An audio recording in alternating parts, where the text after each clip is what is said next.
Question आने वाले हैं वो kind of in particular chapter से या फिर इन पर्टिकुलर टॉपिक से आते हैं, उन पे प्रैक्टिस वही क्वेश्चन एग्जाम में सॉल्व करना है। मैथमेटिक्स एक ऐसा सब्जेक्ट है जहाँ तुम्हें किस कॉलेज में जा रहे होगे उस चीज़ को डिसाइड कर रहा होगा एंड तुम्हारी ब्रांच को भी। This is day 3 of making your JEE journey smoother in the last days. सुनो, मैथमेटिक्स में काइंड ऑफ क्या एक्जैक्टली होता है। Mathematics is your hurdle for the JEE preparation. I tell you the reality behind it. देखो, physics and chemistry kind of easy side में चला जाता है जहाँ पर तुम्हें ज़्यादा एफर्ट ना करते हुए भी तुम नंबर ला लेते हो, लेकिन मैथमेटिक्स में काइंड ऑफ बहुत बड़ा हर्डल बन जाता है क्योंकि इसमें you need to spend time and आपको बहुत ज़्यादा टाइम स्पेंड करते हो तब जाके आप उसको नंबर वहाँ से निकाल पाओगे। तो काइंड ऑफ हर्डल बन जाता है एंड आपको लगता है कि फिजिक्स केमिस्ट्री करके भी आप अच्छे से जे फोड़ दोगे, बट एक there is a clutch over that. क्योंकि फिजिक्स केमिस्ट्री में आप मान लो अगर मान लो 70 नंबर भी लिया है, 70 नंबर गुड के सिनेरियो में, तो तब भी आपके 140 नंबर आ रहे होंगे, बट यू नीड 160 और 170 marks for getting into the good colleges. Around 20 to 30 number का जो ये बीच का गैप है ना, ये 30 नंबर का, यही आपका ब्रांच कॉलेज सब कुछ डिसाइड कर रहा होगा। एंड मेरी भी लाइफ की सबसे बिगेस्ट मिस्टेक थी जो मैंने की थी, दैट इज मैथमेटिक्स को काइंड ऑफ इग्नोरेंस साइड पे रखना, एंड ये रियलिटी है इसके पीछे की। दैट इज की काइंड ऑफ ये वर्स्ट बहुत ज़्यादा टफ लगने लगता है and but you still need to score in this. And देखो, प्रॉब्लम यहाँ पर ये क्या है कि मैथमेटिक्स में एक चीज़ गलती करते हैं कि हम सोचते हैं कि परफेक्शन लाना है।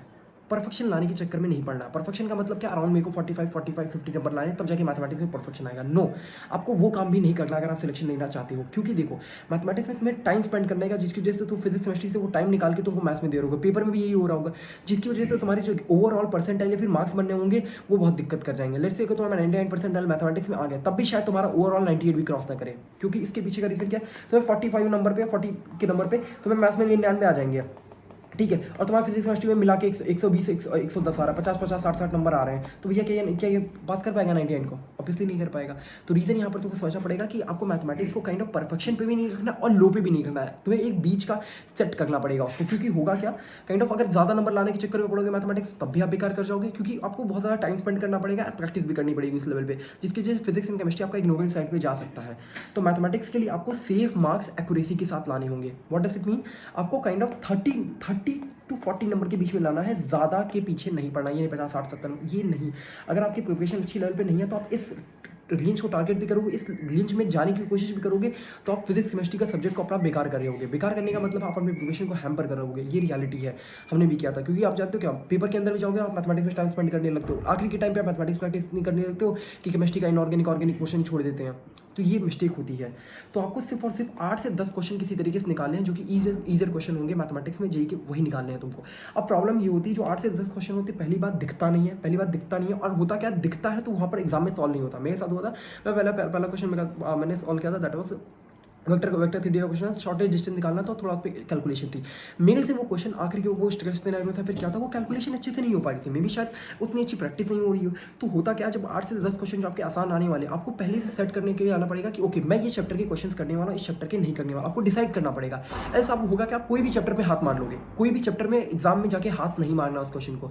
तो इसलिए आपको कुछ चैप्टर्स तगड़े करने पड़ेंगे, एंड जो आपके एग्जामिनेशन में जो आसान क्वेश्चन आने वाले हैं वो kind of in particular chapter से या फिर इन पर्टिकुलर टॉपिक से आते हैं, तो आप इनको मास्टर कर लो। इन पर्टिकुलर टॉपिक्स को अगर आप मास्टर कर लोगे तो आपका जो 8 से 10 क्वेश्चन बनाने हैं वो आपके लिए बहुत ईजियर बन जाएंगे। इनको मास्टर करना आपके लिए इंपॉर्टेंट है। दैट इज कि आप इन पर्टिकुलर कुछ ही टॉपिक्स है, आपको सारे टॉपिक्स नहीं करने, आप कुछ टॉपिक्स है उनको अच्छे से थोड़ी प्रैक्टिस करके जाओ, आपके 8 से 10 क्वेश्चन निकल जाएंगे। सारे के चक्कर में भी पढ़ोगे तब भी बेकार हो जाओगे। फर्स्ट आता है that is vector three and vector three kind of shortage distance, normal vector thirty, और तो कुछ चीज़ एडवांस में है, मेन्स में तो है भी नहीं, हटा दी इन्होंने। तो काइंड ऑफ ये चैप्टर ईजियर पार्ट में चला जाता है, क्योंकि इसके जो प्रोसीजर होंगे, क्वेश्चन प्रोसीजर होंगे, आप इसको कर पाओगे। ठीक है, वेक्टर की मैट्रिक्स डिटरमिनेंट हो गया, डिटरमिनेंट की प्रॉपर्टीज पे स्टैटिस्टिक्स का एक क्वेश्चन 100% आता, आप इसको करिए, स्टैटिस्टिक्स करके जाइएगा। एंड स्ट्रेट लाइन सर्कल में भी काइंड ऑफ ईजर पार्ट में होता है, एक क्वेश्चन आपको ईजर पार्ट में मिल जाएगा। ठीक है, पैराबोला, इलिप्स एंड बेसिक, इसकी जो बेसिक तुम्हारी इसेंट्रिसिटी वाली चीज़ है उसके फॉर्मुला बेस में 2 ही क्वेश्चन बन के क्वेश्चन होता है, वो भी काइंड ऑफ अगर आपने वो चीज़ें नहीं पढ़ी तो आप वो भी छोड़ के नहीं जा सकते। बस उसके बेसिक चीज़ को आना चाहिए कि फॉर्मुला लगाते कैसे होता है, वो एक क्वेश्चन अगर आसानी से आता तो आप कर पाएंगे। बिकॉज यू डोंट नो कि आप ये इस तरह ये नहीं चाहिए, आप पूरी पोर्शन को नहीं छोड़ सकते, पूरी पोर्शन को छोड़ना भी बहुत बड़ी गलती होगी, क्योंकि इसका ईजियर पार्ट आपको पता नहीं किस चैप्टर से आने वाला है। तो कुछ चैप्टर्स करिए, कुछ को अच्छे लेवल पे करिए, कुछ का बेसिक्स करिए, जिससे वो कटपल क्वेश्चन अगर आसान आएगा तो आप कर पाएँ। ठीक है, लिमिट्स का अच्छे से करके जाना है, sets basic PNC, basic PNT, अगर नॉर्मली कैसे परमिटेशन अरेंज करना है, नॉर्मल पीएनसी, इंटीग्रेशन अगर अच्छा है तो, अगर नहीं अच्छा तब भी आप किंग स्कूल की तरफ जा सकते हैं। किंग स्कूल काइंड ऑफ अगर बोर्ड्स के लिए पढ़ रहे हो तो बोर्ड्स के लिए पढ़ा होगा तो अच्छे से आता होगा। किंग स्कूल आसान रहता है काइंड ऑफ, ठीक है। उसका क्वेश्चन क्वाड्रेटिक एंड बाइनोमियल, तो ये कुछ पर्टिकुलर टॉपिक्स हैं जिसमें से अगर आपके 8 से 9-10 क्वेश्चन आराम से मिल जाएंगे जो कि आपको आसानी से वहाँ पर सॉल्व हो रहेंगे, क्योंकि आप सारे चैप्टर्स के पीछे नहीं भागना है। इनको आखिरी के टाइम पे इनको मास्टर करिए, इनको मास्टर करिए। मास्टर करने का मतलब काइंड ऑफ इन पे प्रैक्टिस अपना हाथ जमा के रखिए। इन पे अगर आप हाथ जमा के रखेंगे तो एग्जाम में आपका सपोर्ट कर रहे होंगे ये, ठीक है, इन टॉपिक्स को। And in the last that is math does not need to be, आपको परफेक्ट नहीं करना, आपको सेव करनी है अपनी रैंक, मैथ से बचानी है बस। अगर आप 30 नंबर, क्योंकि मैं बता दूँ ना, अगर मान लो तुम्हारे अगर 140-50 नंबर, अगर 140 नंबर का मैथ फिजिक्स केमिस्ट्री 70 लाने की कोशिश कर रहे हो या फिर कुछ भी कर रहे हो, आप सोचो कि मैथमेटिक्स आप 0 या -10-15 नंबर पे आप छोड़ के नहीं रख सकते, उसको 30-35 के नंबर का आपको लाना पड़ेगा। ये जो 20 नंबर में कई फर्क पड़ जाएगा, 20 नंबर में ही तो फर्क पड़ता है, 20 नंबर में ही फर्क पड़ता है।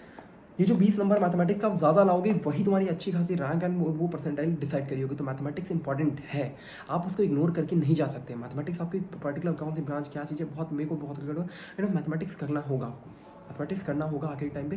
कुछ पर्टिकुलर टॉपिक्स हैं जो कि अगर आपने किए नहीं तो आप पूरा नोट करके नहीं जा सकते। मैं इसके अलावा बात करूँ कि आपके अच्छे खासे 120 नंबर फिजिक्स केमिस्ट्री में निकाल पा रहे हो तब आप भागना। ये नहीं कि तुम्हारे आ रहे हो 50-60 नंबर आ गए तब इसमें कूदो, ये भी काम नहीं करना है। 120-100 के ऊपर अगर नंबर है तब मैथमेटिक्स में 20-30 नंबर के आप जाओ, क्योंकि आप ये तो नहीं को फिजिक्स केमिस्ट्री आप 2 घंटे बैठ के क्या 3 घंटे उसी में चार्ट डालोगे क्या, नहीं। 2 घंटे वो 2-2.5 घंटे में हो जाएगा, तो आधा घंटा 45-50 मिनट बचेगा, तो आपको मैथमेटिक्स टॉपिक्स आते होंगे, प्रैक्टिस होगी तभी तो वहाँ पर होगा, ऐसे थोड़ी हो जाएगा। प्रैक्टिस होनी चाहिए उस चीज़ के लिए।